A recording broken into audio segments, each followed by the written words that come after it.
Ever wondered if saffron, the golden spice, can cause hallucinations? Is this a myth or a reality? Saffron, also known as red gold, comes from the Crocus sativus flower. It's a culinary delight and a medicinal aid. But hallucinations? Interesting. Research has explored this.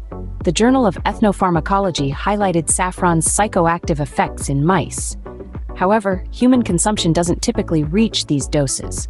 The Journal of Dietary Supplements also noted saffron's mood-enhancing effects at very high doses.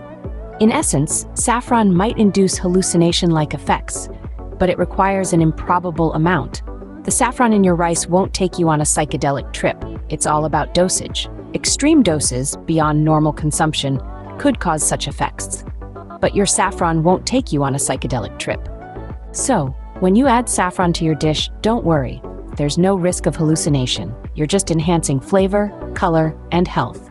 Enjoy your saffron-infused dish without any psychedelic worries.